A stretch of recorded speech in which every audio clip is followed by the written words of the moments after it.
Werewolves. Strange beasts indeed. And this series seems to have struck a chord in many of you. You just simply can't get enough of it. And I'm finally back with part 3 of the Werewolves are Asshole series. Although technically this is the 5th story in a much wider universe. Now, if that doesn't make any sense to you and you're wondering what I'm talking about, click on the playlist in the video description below and you'll see the other stories which are included in this world. And it all starts coming together this evening, so if you haven't heard the other stories, you might want to listen to them first before getting onto this. Well, my dear friends, it's Sunday and you deserve a little treat at the weekend, so sit back and relax with your favourite drink once again and listen. Okay, so I know I left you guys on a cliffhanger last time, and I know it was a bit of a dick move. Yeah, my bad. Obviously I survived because I'm not writing this as a zombie, or am I? No, the answer's no. But what happened was, we were on this trip, me and Milo, we're on a trip to take care of something that happened in the course of this coming part. We kinda had to set it aside for the time being and deal with a bigger issue at hand. But I'll make a separate one about that later, or something, because, holy shit. If what was happening already wasn't enough, we stumbled into an entirely different shit show, and you guys have to hear about it. And by bigger issue, I mean the blood-sucking tweakers trying to go Blade 2 on us, in case you aren't up to speed.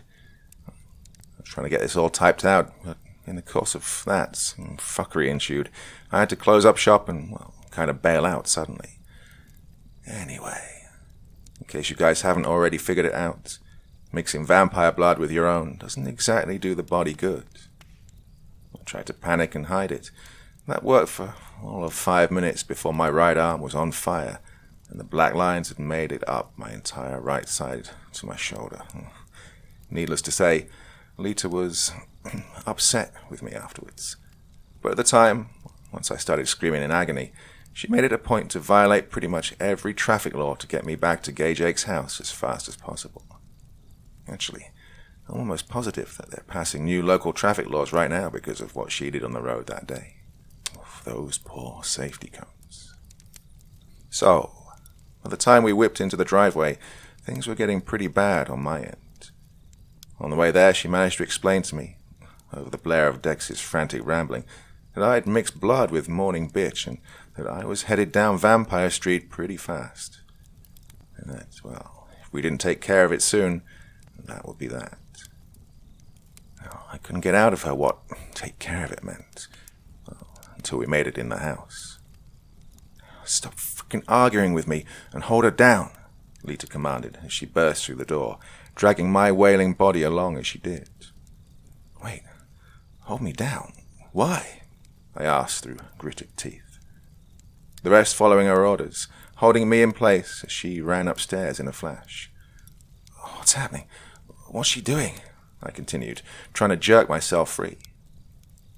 My question answered itself because in only a moment Lita was already back on her way down, carrying a large machete and a medical kit. Hold up. You're not about to cut her out? Joanna started to question, but Lita spoke over her. This is the only thing we can do right now. Mightn't even work at this point. Best I can do is try to take it off as high as I can and still be able to tourniquet it. Now, hold her down and keep your hands clear, she said, drawing the blade and readying it. No. Hell no. Get away, I barked as I started kicking and flailing like all hell. God, please hold still. It has to happen. It's for your own good. Jasmine pleaded with me through teary eyes.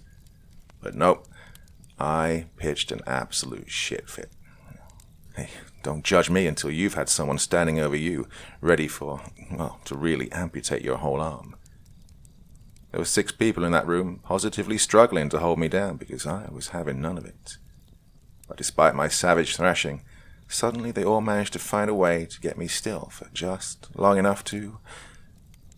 Now, there are only a very few select sentences that could be spoken capable of bringing a total halt and absolute quiet to that room at that moment. As it just so happens, I'm back, everyone. Sorry it took so long. Had to poop out my werewolf arm. was one of them, which Milo announced as he exited the bathroom with a pair of headphones on his ears.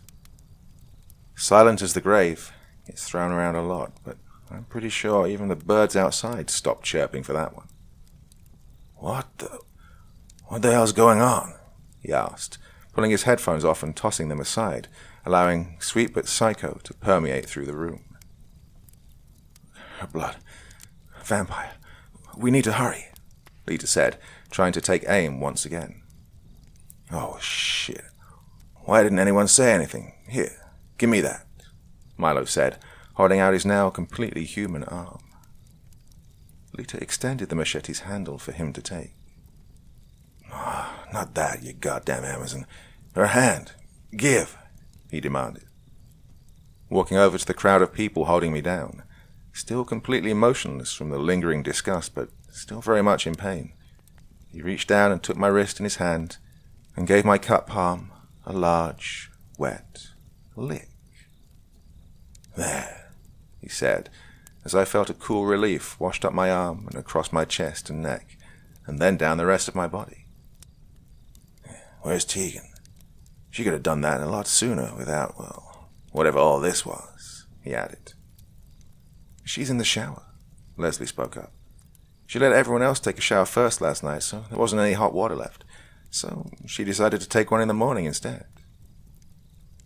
Suddenly, a faint look of alarm flashed across Milo's face. Oh no, he said in a quiet tone, a slight quiver to his voice. Oh no what? Gay Jake asked, still breathing hard and patting his chest from all the excitement. Just wait. Shouldn't be much longer, Milo answered. A few seconds after that, we heard the loud slam of a door from upstairs, closely accompanied by deliberately stomping footsteps. Upon hearing this, Milo began trudging toward the stairs, taking the blanket off the back of the couch as he went. He reached the steps with just enough time to unfold the blanket and hold it high up in front of the stairway as Tegan began marching down to the tune of Who Flushed the Toilet? The water became so hot so fast. As she descended, Milo wrapped the blanket around what was obviously a dripping wet and stark naked Tegan. She continued her tirade as he struggled to get the blanket securely on her soaked body and calm her down enough to explain the situation. Did you do it? She asked loudly, to which he nodded shamefully a few times. Why would you do that? Damn, it was so hot I think it was burning my... She stopped suddenly as she noticed the situation in the living room. What's going on? Why are you holding that poor girl down like that? Tegan asked when she noticed that Leslie, Dex, Trey, Gay Jake, and Joanna all still had me pinned to the ottoman in the center of the room. She got attacked by a vampire at the grocery store. Some of its blood got mixed with hers. I was about to take her arm off and try and stop it, but that's when my... Lita attempted to explain, but she never got the chance to finish as Tegan lunged towards me like a bullet, causing the blanket to flop to the floor. Oh, my dear, I'm sorry. Are you okay? You poor girl, she exclaimed as she dove onto my still immobilized body, wrapping her arms around me as she did. Now, I'm not one to blush, but right then you could have fried an egg on my face as I felt the water on her soak through my clothes as she constricted me in her comforting hug. As I looked around the room at everyone, my eyes wide with surprise, I could see they were all doing their damnedest to avert their gaze. Then I heard Jasmine whisper in my ear, I'm going to let this one slide, since you almost died. Thank you, I whispered back. You're welcome, she giggled, wrapping her arms around my shoulders as she joined the hug. I noticed over Tegan's shoulder that Dex was tiptoeing his way in to get his hug on too, but Leslie grabbed him by the ear. Yeah, no. Nice try, Slick, she said, yanking him back to the chair next to the fireplace. After about a minute or so of the soaking wet cuddle puddle, Gay Jake spoke up. All right, that's enough. Too much more of that and you're going to start getting checks in the mail from Brazzers, he said, throwing the blanket back over Tegan. Now, you take your naked ass back upstairs and dry off. Oh, and get dressed, he continued as she started towards the stairs. Soon after, Tegan descended the stairs once again, and as soon as she was back, Gage Ache caused us all to convulse with fright, as his voice shattered the uneasy silence. So, what the hell just happened? That was when Lita and I explained to everyone everything that had gone down at the grocery store, all the way up to discovering the injury on my hand, which Jasmine and Joanna were now working together to bandage. Then Milo and Tegan explained that their saliva basically has some kind of super antibody they produce in their own bodies. Anything from Ebola to the common cold just wipes out pretty much instantly. Yeah, I think it has something to do with our crazy healing, Milo said. Like, when we change, it's basically our bones breaking and our muscles tearing and filling in the gaps. It's what makes the whole thing possible, really. Curious, I asked. So, you have a real-life healing factor? Like Yes, like the Deadpool character, Tegan interrupted loudly, causing everyone in the room to look in her direction. Milo said the same thing when I tried to explain the healing to him. Oh, I got all the comics, Milo whispered, leaning down next to my ear. How fast do you guys heal? Trey asked from his place next to Joanna. Watch this, Milo exclaimed, taking the machete from beside Lita's chair and, before any of us could actually process what he was doing, put his hand on the coffee table and lopped his index finger off. As he did, the expression on his face flashed briefly from one of confidence to one of shock, as if he suddenly remembered that hacking a whole finger off actually hurts a whole goddamn lot. Gage Ache shrieked as Milo picked the severed digit off the table and tossed it his way as he chuckled. Here, hold that for me, would you? Our alarm didn't even have time to die down before he held up his hand so everyone could watch his new finger sprout from its stump, every now and then giving a soft pop or crack as it did. Oh, God, Dex said as he began to gag behind me. Don't you puke on my couch, Gage Ache shouted at Dex, but started sympathy gagging along with Dex soon after. Please, stop or I'm gonna, he said, covering his mouth as he spoke. About a minute later, Milo had all fingers back exactly as they were. Everyone gathered around to inspect his freshly healed hand, pulling and poking and prodding as they did. It brought me back to that first night, when everyone gathered around to marvel at the two towering beasts that they were at the time. At that point, it seemed like a near-death experience. The blood loss, the struggle to keep my arm, the almost amputation, the regrowing finger, and Dex and Gage Ache's retching all seemed to hit me at once. I'm not feeling so hot, guys. I'm just going to run to the can for a minute in case I hurl, I mumbled as I stood and made my way to the bathroom at the far end of the house, away from all the noise and excitement. All right, sugar, you take your time, Gage Ache said softly. We're going to go get those groceries in before the cold stuff starts to turn. I wanted to offer to stay and help, but I could feel my stomach start to do flips and decided it was probably better to get to the bathroom before I dyed Gage Ache's carpet whatever color ended up coming out of me. I only just made it to the toilet before everything that was inside of me was out. After about 45 minutes or so of enjoying the cool, cold dark of the bathroom, I finally motivated myself to stand up off the floor and rejoin the group. As I walked down the hallway, I began to hear Milo and Gage Ache talking to one another, and then I heard my name come up. Lightening my steps, I stopped just around the corner. Yeah, I know, eavesdropping is wrong. Shame on me. Anyway, I'd started to be able to make out what they were saying by then. Oh, baby, you can't let that get to you.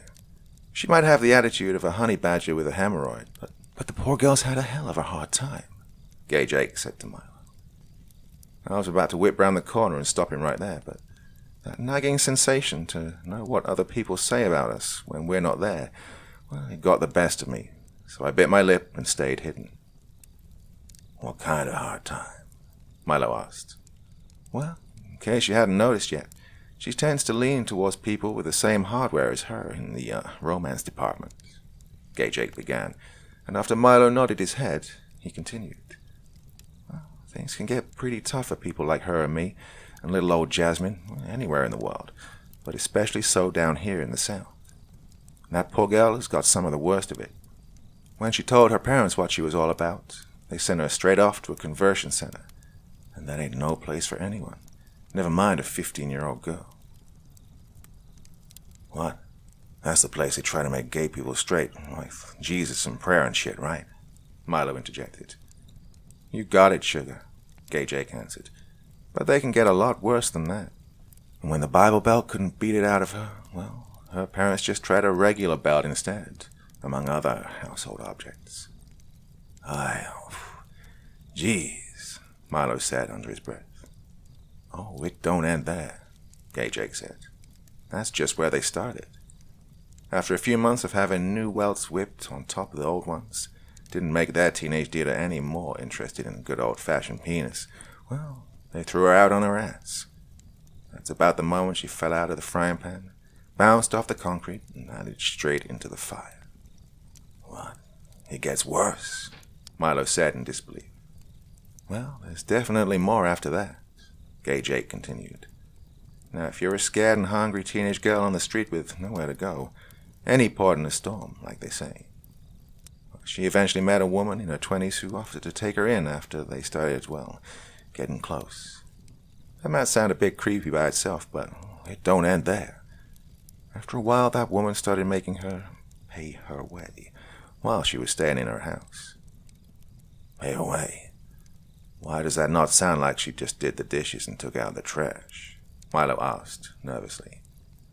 Because that ain't what she did, honey, Gay Jake answered sadly. I don't want to go into detail, but there's probably a lot of pictures and videos on that dog internet thing that she wouldn't be happy about. Gay Jake went on as I heard Milo take a slow, deep breath in response. And that's about the time I found her. Not too awful far from here. Trying to trade a stolen EBT card for cash. Lip busted, one eye swollen, almost shut. Oh gosh, she looked a damn mess. What'd you do? Milo interjected again with a bit more enthusiasm this time. I told her I'd give her a choice. If she wanted to, I'd give her whatever she was asking for that card, as long as she promised to give it back to the owner instead of me. Or she still gives the card back and I take her back home with me, where she would be allowed to stay as long as she needed, under the condition that she goes back to school and don't steal shit anymore, Gay Jake said. What happened then? Milo asked, shifting noisily around in his seat. She told me to go fuck myself and threw a stick at me. I don't know what I was expecting to hear, said Milo, but that somehow sounds about right. So what'd you do after that? He asked. Oh, I had that little shit arrested. That stick split my head wide open, Gay Jake replied. But then after she sat in the tank to cool down for a while, I explained what the situation was to my cousin in the PD, then told her I'd get her out, but the same conditions still applied. She wasn't happy about it, but I did a damn fine job of convincing her that she was about to go to actual prison. I'm very persuasive, he added. And she just went along with it? No fuss, no attitude? Milo asked. Oh, God, no, child. That bitch was feral. She must have tore half this house apart before she calmed down. Bless her little heart. Gay Jake laughed. But, long story short, this is where she stayed all the way through college. Wow, I didn't have a... Milo began to say, but was cut short after the trip down memory lane had finally got me bawling like a kid. Oh, dear. Get in here, you nosy little heathen. Come on, Gay Jake said, inviting me into the room with them. Now you know better, he scolded. I know. I'm sorry, I blathered between sobs. Then Milo started to stand up and walk towards me. Don't you laugh, I sniffled, trying to calm myself down, and then Milo did the most out-of-character thing imaginable. He hugged me. What are you doing? I said, squirming around in the awkward embrace. You better not be trying to put a kick-me sign on my back. Yeah, I'd never do that. That's so immature, even for me, he said as I heard the sound of crinkling paper behind me. I'm just proud of you, he continued, stepping back and holding something in his hands. When I asked him what it was, he opened it to reveal my knife, but with half the blade missing. It must have broke when Lita was bashing Morning Skank's brains in. Wow, you stabbed an actual vampire in the frickin' face. That's pretty epic, he added. Thanks, I said, wiping the snot and tears from my face on my sleeve. Honey, tissues right here on the table, where they've always been, Gay Jake said in mild disgust. So, the lick that cured me, right? I'm back to normal? I finally asked, having brought my sniffling down to a reasonable level. Well, sorta. It stopped it, but whatever it did do while it was doing what it did is gonna stay done. Yeah, it'll stay done, Milo answered. So I started, but he cut me off. Probably gonna have one hell of a handshake from now on, he said, pointing at the wooden arm of the chair next to where I was being held down. It had been squeezed into splinters that jutted out in all directions. I looked down at my right hand and noticed for the first time that my fingernails had all turned that color of off-black you see in like buffalo horn and junk. Yeah, those are probably going to grow to a point from now on, so you're going to want to keep those trimmed, and you'll probably also have found a new appreciation for bleu steak. Well, bleu steak's one step less cooked than rare, to where it's actually basically cold and raw in the center. Yeah, he was right, it is pretty great. Gay Jake then sent me back up to my old room and told me to get cleaned up. Then he'd cook us all dinner, and we'd figure out what to do next. As he left, he grabbed Milo by the arm and said, "Come with me, Jack Sparrow. I'm going to need a strong man to help in the kitchen." Oh, why does everyone keep saying that? I'm supposed to look like a gypsy, not a pirate, he complained as Gay Jake dragged him along. As I turned around and started to head up the stairs to my old room, I noticed the board-up piece of paper and decided to see what kind of stupid shit Milo was about to tape to my back. Once I began to uncrinkle it, the words written in black permanent marker lined themselves back up. "I kick vampire ass," it said in terrible handwriting. Smiling, I neatly folded it back up and stuffed it into my pocket as I made my way up the stairs. That evening, as we all sat around the dining room table eating the pot roast that Gay Jake and Milo had worked on all day, much to Milo's chagrin, we discussed what we'd do next. We didn't have our first breakthrough until someone made an offhanded remark about how Joanna's friend was lucky he ended up not coming. The breakthrough was when she responded. Yeah, dodged the bullet on that one. Just by the skin of his teeth, too. Yeah, he waited until I showed him the spot we were going to on Google Maps to... She trailed off, as we all began to stare at her intently. I mean, no, you guys don't think... How long had you known him before that? Leslie asked. Oh, a couple of months. He works in the same store at Opry Mills, and he mentioned he spent a lot of time in the woods, she said, trailing off once more as the realization began to set in. Our backward-ass, yin-yang luck had struck again. We began to formulate our plan. The first thing that came up was how the vampires would be dealt with. Milo and Tegan explained that one-on-one, or even a lot-on-one, well, vampires couldn't do a hell of a lot to stop a fully hulked-out werewolf. They were basically just massive engines of destruction and carnage with fur. The problem lay in that the blood-sucking bastards could heal faster than they could, and could only be killed by a very specific and extremely rare metal. "You mean silver?" Dex asked upon hearing this. "Nope," Lita answered, pulling what appeared to be a large Rambo-looking knife from under her chair and stabbing it into the table, causing Gay Jake to wince and rub his temple. "Did you have to stick it in the table?" Gay Jake complained. "Orichalcum," Lita continued. "Everyone from the American United Association of Certified Vampire Control Technicians has some kind of weapon with that metal laminated into it. It's the only thing that hurts them permanently. There's only one place to get it, and only a few people who can work with it.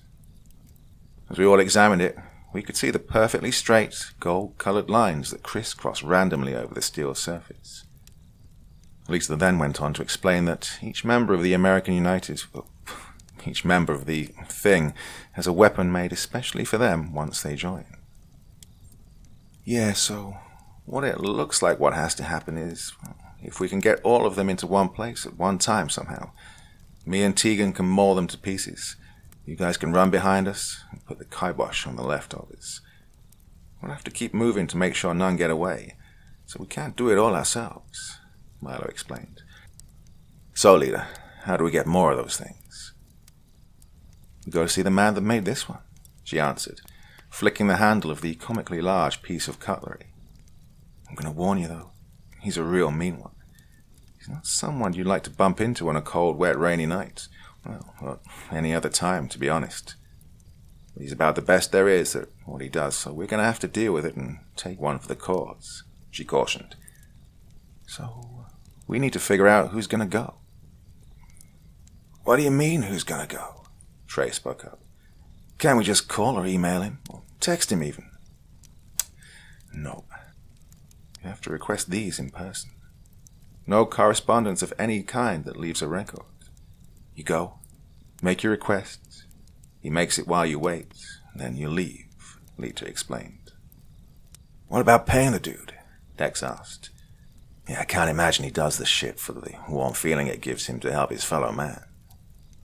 The association and the place they get the metal from takes care of that. No idea what the specifics are, though.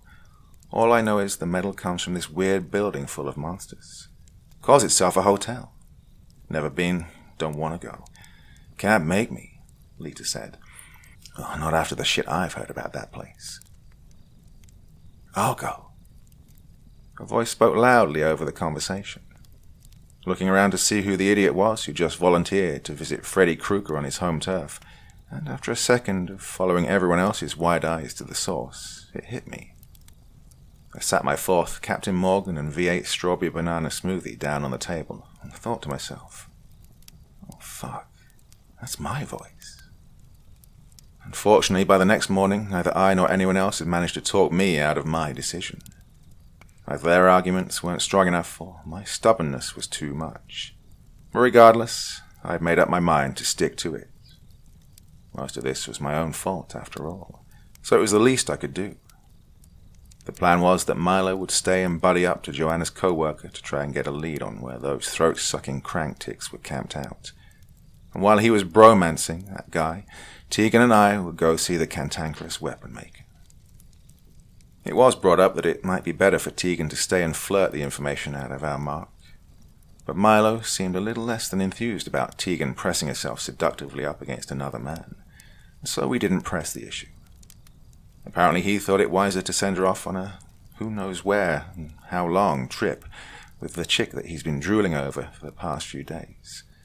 Not that I had any plans to actually try anything, just an observation. Words I would have to repeat to myself over and over as Tegan came down the stairs to join us in the living room that morning.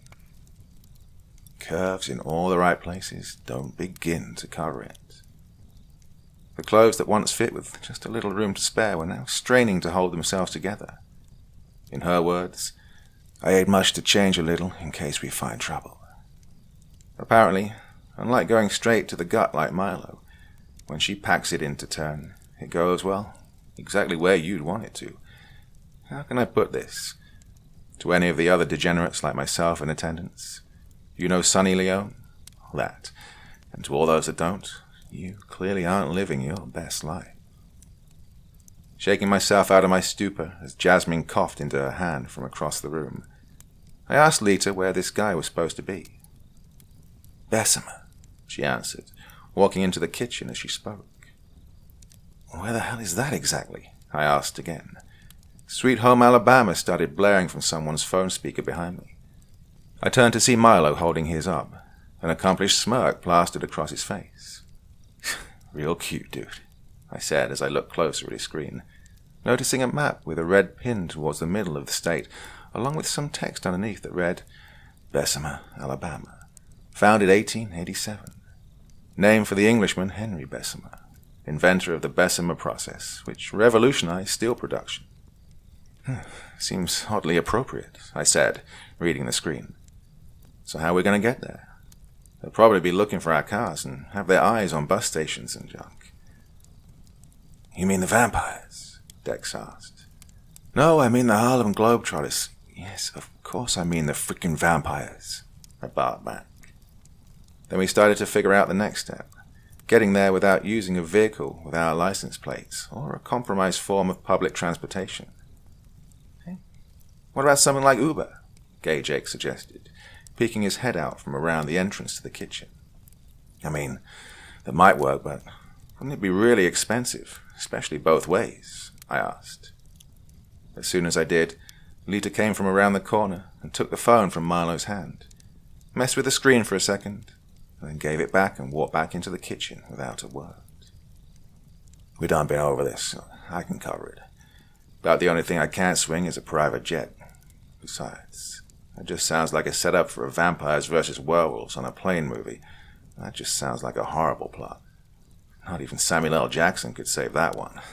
He chuckled. What's Cerber? I heard Milo say next to me as he scrolled through his phone. What? I asked, gathering around with everyone else. What are you talking about? Milo answered, holding his phone up to my face. Here, look. It's an app, but I've never heard of it. Well, open it, Trey said, tapping on the screen. As he did, the screen turned black and words began to fade into view that read, Cerber is a dedicated ride-sharing service company that ensures anonymity and safe transportation of the paranormal. Are you a paranormal being or entity in need of a reliable and discreet ride-sharing service? Well then, do we have the app for you?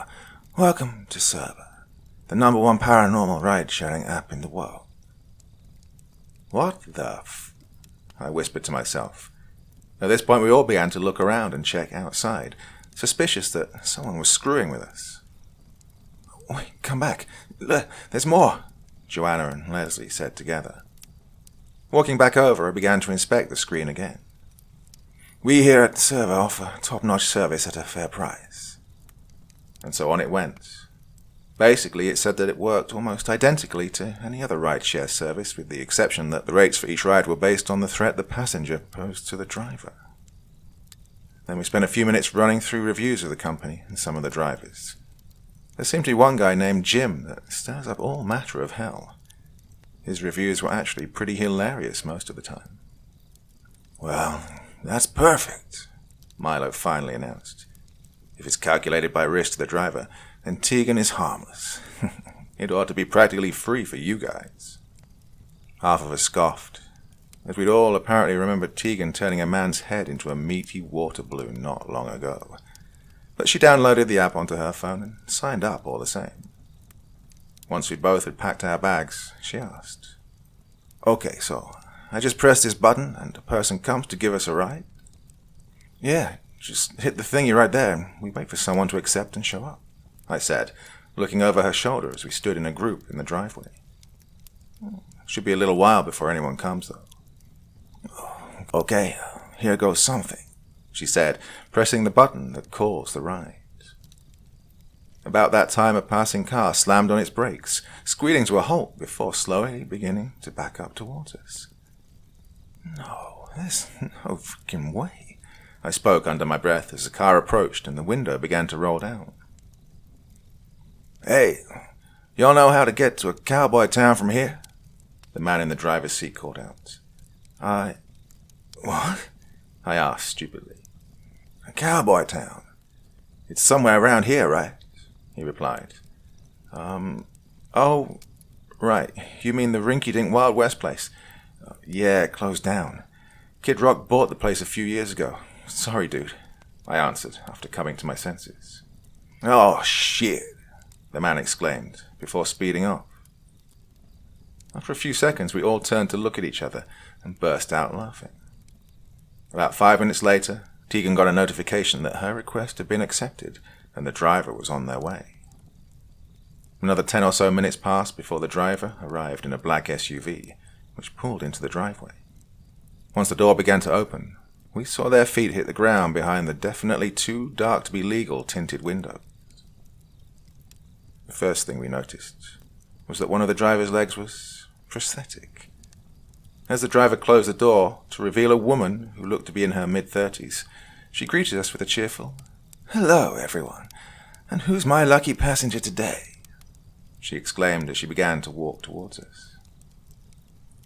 "I hope it's you, cutie," she said, winking at me. I said, taken aback. "What? No, I mean, yes and no. She made the request, but I'm coming too," I added, pointing towards Tegan as I did, and hearing Jasmine groan in the background. "Oh, well, lucky me," she chirped. "Well, actually, you're the lucky ones. Lucky I was passing through already to help open a new center down here. Otherwise, there wouldn't have been another driver for over 200 miles. So, where are we going?" "Bessemer," I said quietly, attempting not to garner any more of her attention than necessary at this point. "Ah, excellent. That's pretty close to where I was headed. Everyone ready?" she said in the same enthusiastic tone. So, after we all said our goodbyes, Tegan and I loaded our bags into the back and hopped into the SUV for the 3.5-hour ride. And for those of you who have never driven from Middle Tennessee to Middle Alabama, it's not a scenic trip. You get to pass through Pulaski, birthplace of the good old KKK, Lynchburg, home of the Jack Daniels distillery, and more than a few Confederate monuments. Sorry, I meant Southern heritage monuments. And if that isn't bad enough, you have to suffer through that long-ass trip down the Civil War wasn't about slavery avenue, just to end up in, Alabama. My uncle used to say that the best thing to ever come out of Alabama was the I-65. Boy, he wasn't kidding. But before we even got started, Miss Daisy started getting real fresh with me, which was weird to say the least. I'm not really used to being flirted with, at all. And needless to say, that sent my bitch gland into overdrive. "Oh, I like the hipster look," the driver said, glancing into the mirror. "It suits you." Hipster? You know those are fighting words down here, right?" I retorted. "Well, I just mean that the glasses and the baggy shirt and the gym shorts and the Chuck Taylors." She trailed off. "This is how I dress to sit in the car for 3.5 hours. People actually dress like this on purpose and go out where you're from?" I said, my tone getting more agitated. "Well, yes. A lot of people in California go through a lot of trouble and spend a lot of money to look like they bought everything they're wearing from a thrift store." "Oh, you bought everything you're wearing at a thrift store," she mumbled regretfully. "Yes, I did," I answered, the scowl on my face harshening. I could tell Tegan was struggling desperately to stay out of it. "Oh, I'm sorry," she apologized, glancing into the mirror again. Still in a mood, I brushed off the apology. "Whatever. Ice front, Terminator." "Dang girl," she mumbled, focusing fully on the road again. About an hour and a half later of riding in silence, it given me time to think that maybe I'd been unnecessarily mean to the driver. I started to say I was sorry, but before I could, she suddenly whipped the car off the freeway and into a rest stop. "Holy shit, it's a spaceship," she yelled. Well, I'd forgotten about the monolithic decommissioned rocket that was set up along the way. I guess it would be pretty cool if you'd never seen it before, especially just happening across it when you didn't know it was there. Then Tegan looked out the window and flipped her shit right along with the driver. So, after taking like 50 pictures of them under the burners and with the shuttle in the distance, we took a pee break and were back on the road. About the only stop after that was when we ate at a Waffle House on one of the exits. We'd collectively decided that she had to experience one while she was in the South. Not long after that, we were approaching our destination. As we rounded the last turn, we noticed a U-Haul rental truck parked outside of the place that was supposed to be where we were going. Do you want me to wait for a minute? You know, just in case. The driver, who we knew now as Charisse, asked. Yeah, maybe that's probably the best, I said, and Tegan agreed.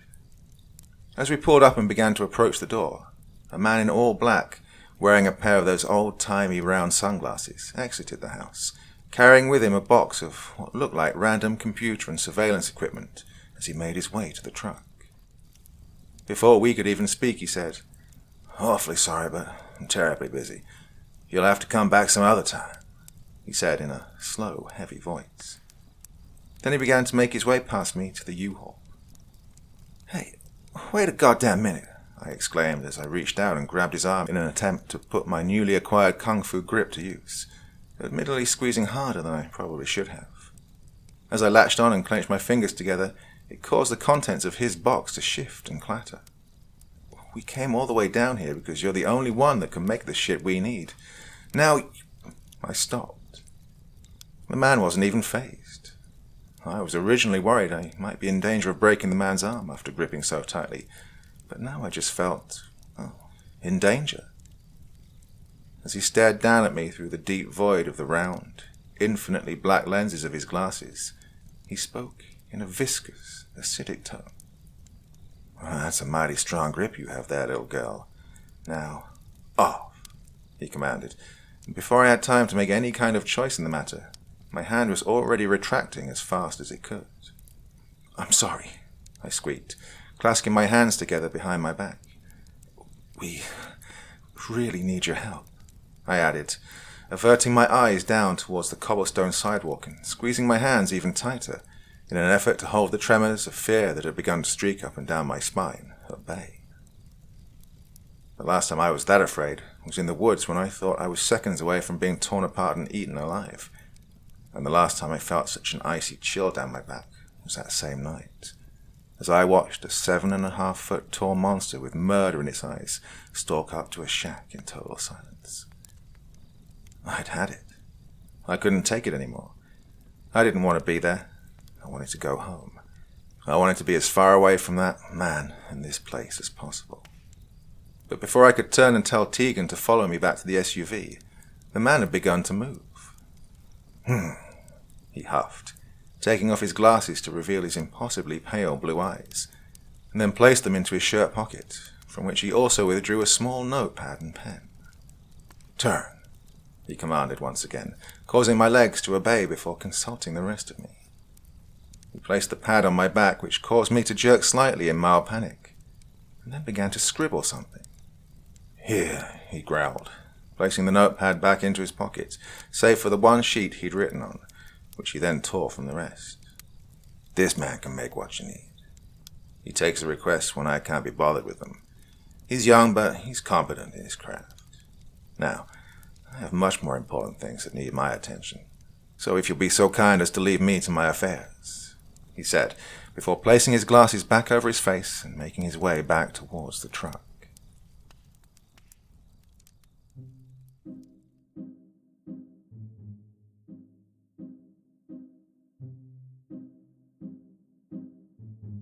So sorry, once again I've left you on a bit of a clinghanger. Well, truth be known, this part of Werewolves Are Assholes is about an hour and a half long, and I simply didn't have time to record it in time for you to listen to it this evening. So I've clipped it off halfway through, and I promise you will be getting the rest of it next Sunday evening. So, sorry for a little bit of disappointment, but it will be back in its conclusion next Sunday. Is that good enough? I hope it is.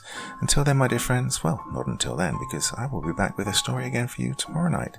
Monday just rolls around so quickly, doesn't it? So, till then, sweet dreams and bye-bye.